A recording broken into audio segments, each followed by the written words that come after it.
Esselamu aleyküm qadirdan doğallar, qarnaşlar, vasarlar, dünyanın haysi küncünü yaşayanmasanız hemmeňize ýalkymly salam aýtýar. We tutan uradalarınızı, we şonuň ýalam okan namazlarınızı Allah Taala'nın dergahyndan kabul bolsun. Men ýene ikinji gezek Begmurad aganyň goşgularyny size ýetirmekçi. Bu mata aýyň 1394-nji ýylyň Tir aýynyň 20-si we miladi hasap boýunça 2015-nji ýylyň 10-njy julaý. Begmurad aga, eger ursat berseňiz, şu aýtjak goşgyň hakyna, watançylyk goşgy hakyna we şoň hakyna azajyk bir gurrun berseňiz iýligine has gawy boljak. Ondan soň goşgulaňa başlasaň has minnetdar boljak. Mikrofon moda sizdendir. Köp sağlık okumuşan şeyler, mümkünçilikleri göreden için benim yürek duygularımı, vatana, iyilgünüme olan sevgimi, toprağıma olan sevgimi halka yetirmekte çeken rahmetim için tamam bir minnettarlık bildiriyorum. Şu yerden bizi dinleyen hemme iyildaşlarıma, eviyetliğatlarıma, hemmetine salam aytyan, onların can sağlığını, işlerini üstünlük, mukaddes arzularının has bilip, hakikati öğrenmenin arzu etyan.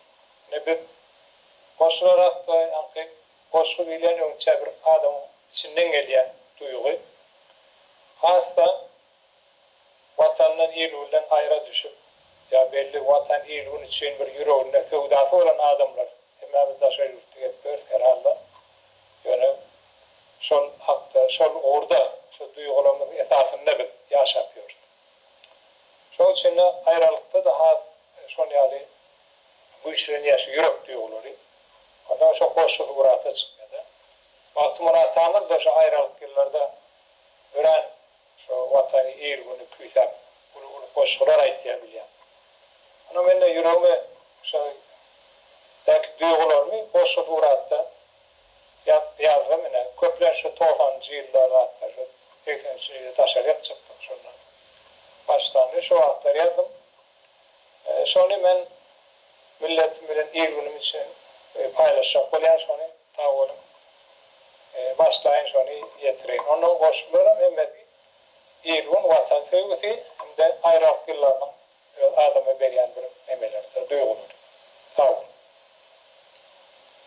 Doğduk defen Türkmen Sehran.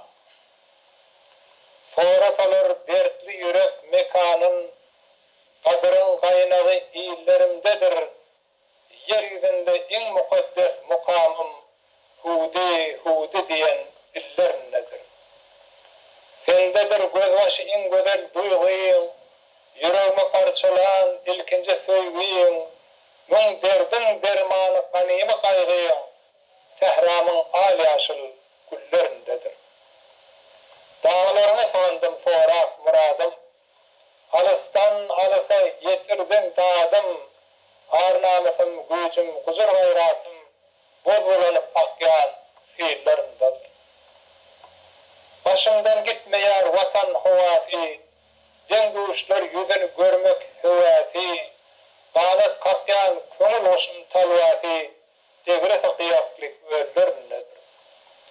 40 çemesi defede attım karını, en çeyildir çekip görün varını, müngede kayrılsam yerin şarını, gözüm şoğul bulgusu yollarımdır. Berlin 1990 yıl. İkinci başkayım, ayrılık yıllar. Şu ayrılık yıllar